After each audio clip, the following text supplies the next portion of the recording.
Assalamualaikum warahmatullahi wabarakatuh. Alhamdulillahirabbil alamin wassalatu wassalamu ala asrofil anbiya'i wal mursalin wa ala alihi washabihi ajmain. Asyhadu an la ilaha illallah wa asyhadu anna Muhammadar Rasulullah. La haula wa la quwwata illa billahil azim. Allahumma sholli ala sayyidina Muhammad wa ala ali sayyidina Muhammad. Amma ba'du. Yang saya hormati Ibu Kepala Tata Usaha, yang saya hormati Bapak Ibu Wakil Kepala Madrasah, yang saya hormati Bapak Ibu Koordinator Gugus Matsama MTS Negeri 1 Kota Surabaya tahun ajaran 2020-2021, serta yang saya banggakan, saya cintai, saya doakan jadi anak yang soleh solihah, semua siswa kelas 7 MTS Negeri 1 Kota Surabaya tahun pelajaran 2020-2021 beserta Matsama tahun 2020. Yang pertama, marilah kita bersyukur pada Allah SWT bahwa pada saat ini kita bersama-sama dapat mengikuti kegiatan Matsama, insya Allah dalam keadaan sehat. Mudah-mudahan seterusnya kita selalu dalam lindungan Allah SWT bersama keluarga dan keluarga besar MTS Negeri 1 Kota Surabaya. Yang kedua, salawat dan salam tak lupa kita sampaikan kepada Tuhan kita Nabi besar Muhammad SAW.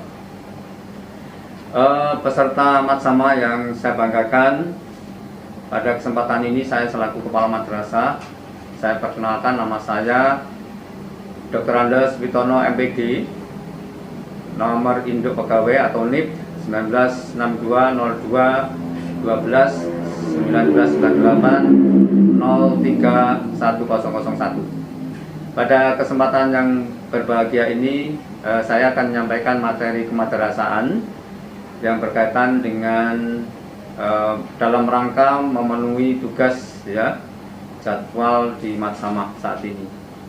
Perlu saya sampaikan pada anak-anak sekalian bahwa madrasah sendiri merupakan satuan pendidikan formal dalam binaan Menteri Agama yang penyelenggaraan pendidikan yang setara dengan penyelenggaraan pendidikan umum dan kejuruan dengan kekhasan keislamannya yang mencakup di Indonesia itu. Nama madrasah itu mencakup Rodotul Atfal, Madrasah Ibtidaiyah, Madrasah Sanawiyah, Madrasah Aliyah, dan yang selanjutnya kita sebut dengan madrasah di tempat kita sebut dengan istilah Madrasah Sanawiyah Negeri 1 Kota Surabaya. Kemudian selanjutnya Madrasah Sanawiyah yang selanjutnya disebut MTS atau disingkat MTS adalah satuan pendidikan formal yang penyelenggaraan pendidikan dengan kekhasan agama Islam yang terdiri atas 3 tingkat pada jenjang pendidikan dasar sebagai kelanjutan dari sekolah dasar, MI, atau bentuk lain yang sederajat yang diakui sama atau setara dengan sekolah dasar atau MI.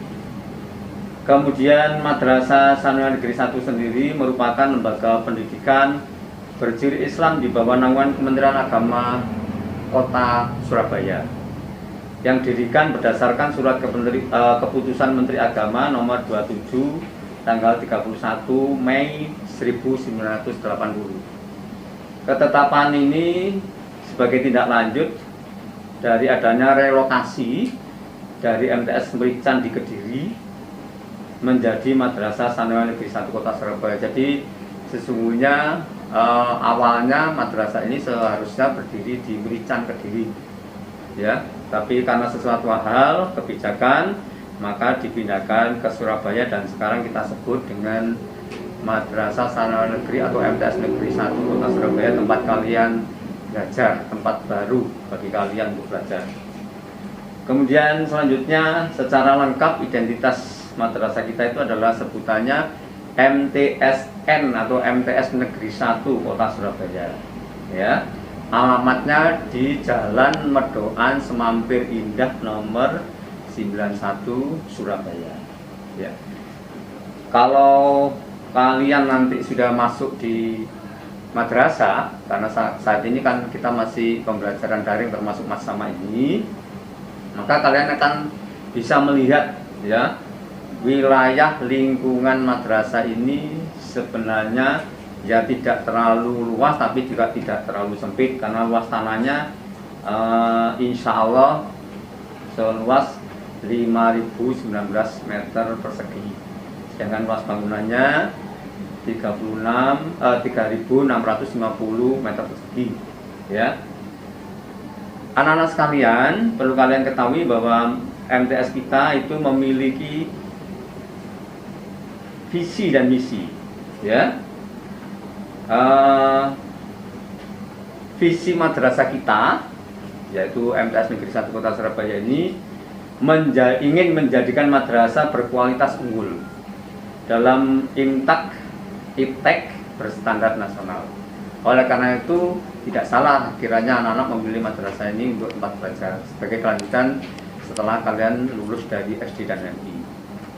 Misi madrasah kita itu untuk mencapai visi di atas, antara lain satu, menyelenggarakan pendidikan sesuai dengan sistem pendidikan nasional. Jadi sesungguhnya anak-anak perlu ketahui bahwa mata pelajaran yang kalian peroleh di MTS N1 ini sama aja dengan teman-teman yang sekolah di SMP, baik negeri maupun swasta. Dan lebihnya di madrasah kita anak-anak akan mendapat tambahan ilmu agama. Ya, jadi kalau teman-temanmu di SMP mendapat mata pelajaran itu 3 jam, maka kalian mendapat pelajaran agamanya itu 8 jam, ditambah bahasa Arabnya 3 jam. Jadi khusus tambahan keislaman ini, anak-anak akan belajar selama 11 jam per minggu untuk mata pelajaran pendidikan agama yang terdiri atas, ya, jadi nanti ada pelajaran agama itu sendiri, Al-Quran, hadis, akhlakul, kemudian ada lagi mata pelajaran akhlak, ya, akidah akhlak, kemudian ada lagi nanti ada pelajaran fikih dan pelajaran SKI, ditambah lagi mata pelajaran bahasa Arab. Anak-anak tidak perlu takut terhadap pelajaran itu karena nanti akan belajar bersama ustadz dan ustadzah yang ada di madrasah. Ya, termasuk pun anak-anak mungkin saat ini belum bisa baca tulis Al-Quran karena memang basicnya kemarin dari SD, ya, tidak pernah ngaji mungkin di rumah. Nanti di madrasah insya Allah, terutama nanti kalau anak-anak sudah masuk bertatap muka dengan para guru, akan ada pelajaran baca tulis Al-Quran yang disebut dengan istilah BBG, bimbingan baca tulis Al-Quran, insya Allah. Tapi masa daring ini kalian saya minta juga di rumah jangan lupa, ya, yang belum bisa membaca dan menulis huruf hijaiyah atau huruf Al-Quran ya harus belajar, ya, lambat laun supaya tidak ketinggalan. Karena apa? Semua mata pelajaran agama pasti ada tulisan Arabnya. Jadi anak-anak harus bisa membaca dan menulis. Nah itu. Sedangkan mata pelajaran yang lain sama saja. Nanti akan anak-anak bertemu dengan mata pelajaran bahasa Indonesia, PKN, ya, matematika, seni budaya dan sebagainya. Kemudian yang misi yang kedua, ini madrasah ingin menyelenggarakan pendidikan yang dilandasi nilai-nilai keislaman dan budaya bangsa. Saya kira ini lazim, ya, anak-anak maklumi karena kita madrasah. Yang ketiga, melaksanakan peningkatan kompetensi tenaga pendidik dan kependidikan sesuai dengan standar nasional dan tuntutan global. Mengapa Bapak Ibu guru dan pegawai di madrasah harus ditingkatkan? Ya memang juga dalam rangka memberikan pelayanan yang terbaik pada siswa termasuk kalian. Maka Bapak Ibu guru di masa daring seperti ini ada istilah diklat jarak jauh, ya. Ada beliau-beliau mengikuti istilah web seminar atau webinar, ya, yaitu anak-anak juga dalam rangka meningkatkan kualitas supaya kualitas guru naik, bisa meningkat, begitu juga kualitas siswanya kemudian. Yang keempat, melaksanakan pembelajaran dan yang berkualitas berbasis ICT dengan menggunakan bahasa Inggris. Kita upayakan itu, ya.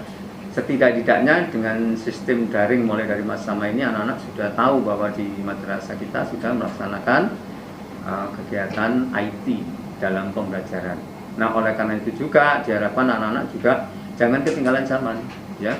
Silakan anak-anak belajar terus, tapi dengan catatan jangan lupa menggunakan HP harus dengan cara yang terbaik, ya.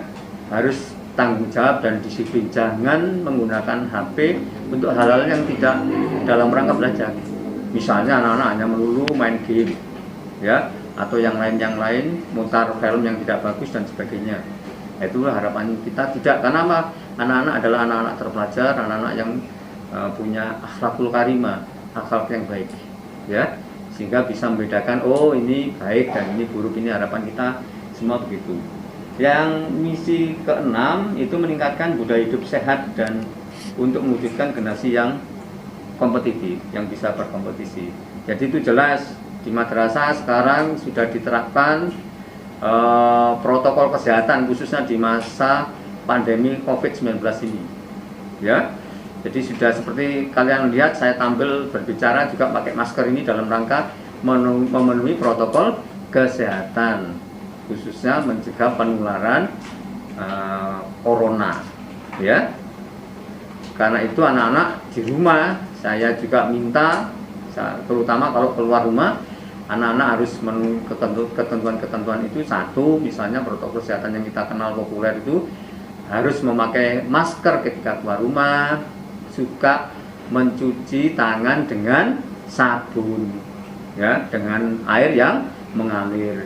Yang ketiga, anak-anak selalu menjaga jarak antara satu dengan yang lain, karena memang corona ini juga yang tidak tampak mata ini juga berbahaya, tidak boleh kita remehkan. Di mana-mana kita harus waspada supaya tetap sehat dan tidak tertular, ya, atau tidak terpapar oleh corona. Yang berikutnya, yang ketujuh, misi ketujuh adalah mewujudkan lulusan yang berakhlakul karimah, berkualitas dan berwawasan global, ya. Berakhlakul karimah itu tanda anak-anak yang baik, anak yang soleh dan solihah, ya, baik dalam akhlak ibadah maupun akhlak bersosial, berhubungan dengan orang lain. Akhlak dalam belajar itu juga harus dijaga, ya. Anak-anak saya kira sudah lulus SD, SMP atau MI kemarin itu sudah pasti paham, ya. Itu perlu di rumah anak-anak tunjukkan bahwa anak-anak adalah anak yang berakhlakul karimah, kepada orang tua hormat, patuh, ya, kemudian suka menolong, ya, meringankan beban orang lain, tidak membantah kalau diperintah oleh orang tua. Itu tandanya anak-anak berakhlakul karimah, ya. Dalam kegiatan beribadah, anak-anak juga harus berakhlakul karimah. Misalnya sholat 5 waktu tepat waktu, ya, selalu menjaga hidup bersih di rumah, itu juga akhlak, ya. Santun kepada siapapun, pada orang tua lebih hormat, pada yang muda lebih sayang, ya. Jadi tidak ada cerita anak madrasah atau seperti usia-usia kalian ini suka berkelahi. Jangan, itu hal-hal yang tidak baik. Suka nongkrong, suka keluyuran, ya, merokok dan sebagainya. Itu tanda-tanda anak yang tidak atau akhlaknya kurang baik, ya. Kalian sebagai anak terpelajar, saya minta mengedepankan akhlakul karimah, akhlak yang baik dalam bertingkah laku, berpikir maupun dalam hal beribadah, ya. Yang kedelapan, misi Madrasah Sanawiyah Negeri 1 Kota Surabaya yang perlu anak-anak ketahui, yaitu mendorong dan menumbuh kembangkan peran aktif stakeholder. Stakeholder itu masyarakat lingkungan sekitar madrasah dalam peningkatan untuk pendidikan. Kita berusaha terus meningkatkan kualitas pendidikan di madrasah ini, antara lain dengan menyediakan guru-guru yang berkualitas, yang ber-SDM, ya. Nanti anak-anak akan diperkenalkan oleh pemateri yang lain bahwa guru-guru kalian nanti sudah banyak yang lulus S2, ya. Ya, minimal memang harus S1 atau akta 4. Tapi kalian akan tahu bahwa di madrasah kita itu dari 44 guru itu hampir separuhnya sudah berpendidikan S2. Ini sangat membanggakan dan sangat menguntungkan bagi anak-anak kaitannya dengan ini penyerapan ilmu dari para guru yang berpengetahuan tadi, ya. Harapan saya anak-anak bisa ini, ya, berperan aktif di dalam belajar supaya bisa mengikuti pembelajaran yang disampaikan oleh para guru.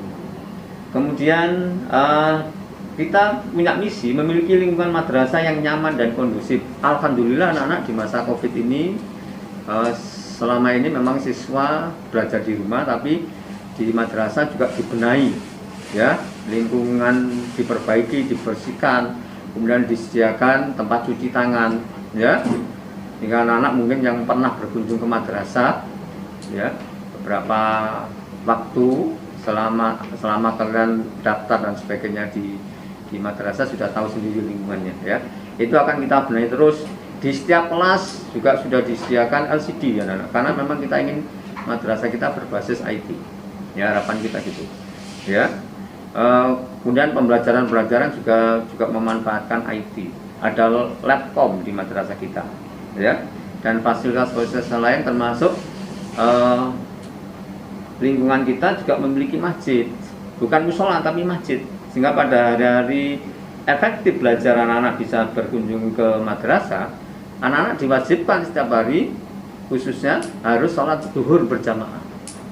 Kalau pagi anak-anak akan tahu bahwa nanti, ya, jadi pagi harus kalian ketahui di MTS 1 itu pagi itu masuk jam 6.15. Saya ulangi, pagi nanti anak-anak kalau masuk akan masuk jam 6.15 menit. Itu sudah harus masuk ke dalam lingkungan madrasah. Karena apa? Pintu gerbangnya akan ditutup setelah itu. Dan anak-anak harus menunggu di luar sampai diizinkan masuk. Nah, setelah masuk, anak-anak akan langsung mengarah ke masjid, karena di masjid ada kegiatan membaca Al-Quran, dilanjutkan dengan sholat 2 sampai jam 7. Barulah jam 7 nanti anak-anak sampai jam 15.30 anak-anak belajar di kelas, ya. Belajar kalian nanti insya Allah mulai hari Senin sampai Jumat. Dari Sabtu tidak belajar, tapi kegiatan di rumah, ya. Kemudian juga demikian anak-anak perlu ketahui bahwa selama matsama dilanjutkan dengan kegiatan belajar. Matsama kita kan nanti berlangsung sampai tanggal berapa? Tanggal 13 sampai tanggal 15 Juli 2020. Itu anak-anak juga sistem belajarnya di matsama atau penerimaan materi matsama itu dilaksanakan secara online atau daring, ya. Nanti bisa rekaman seperti ini atau berupa video yang lain. Nah, harapan saya sekali lagi, mulai matsama ini anak-anak harus siap-siap diri, ya. Silakan anak-anak menggunakan waktu kegiatan matsama ini sesuai dengan jadwal, ya. Selalu siapkan waktu dan siapkan alat-alatnya, misalnya HP dan sebagainya, kecuali anak-anak yang belum punya HP, ya.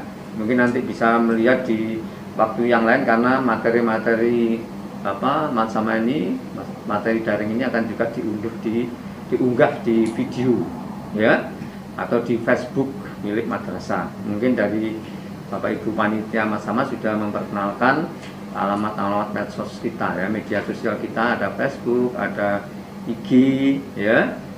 Kemudian ada lagi video-video di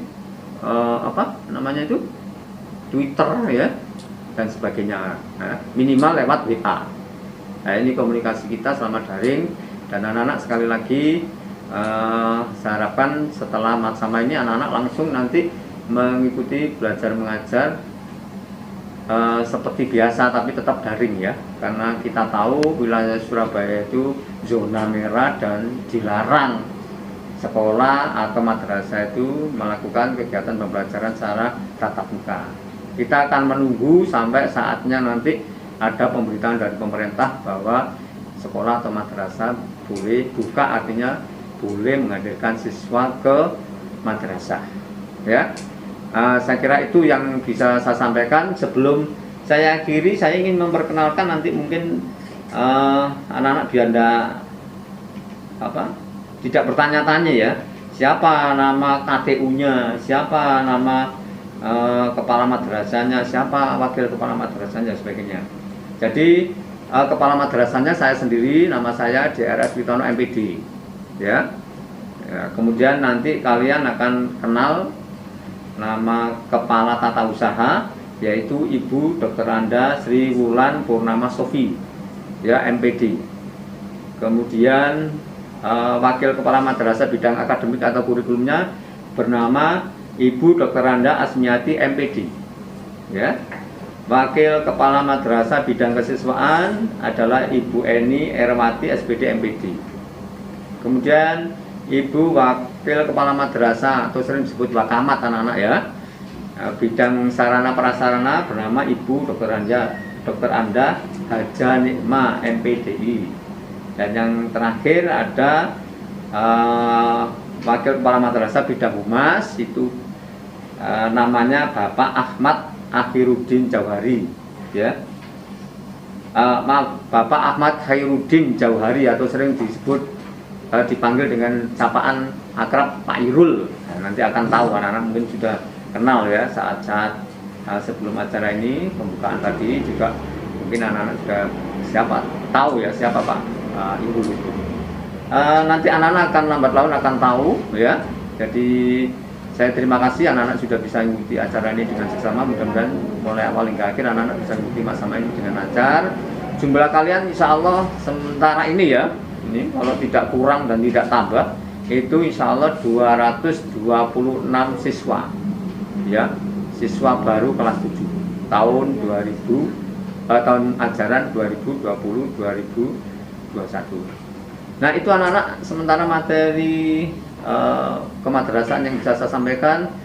Sekali lagi saya ucapkan selamat ya pada kalian semua ya, selamat pokoknya, semangat ya, semangat untuk belajar di madrasah ini. Mudah-mudahan Allah meridhoi dan anak-anak jadi anak yang soleh-solihah, anak-anak sukses belajarnya dan kelak menjadi pemimpin bangsa yang amanah. Allahumma amin. Demikian saya kiri ya. Nanti kita punya semangat pagi ya gitu ya.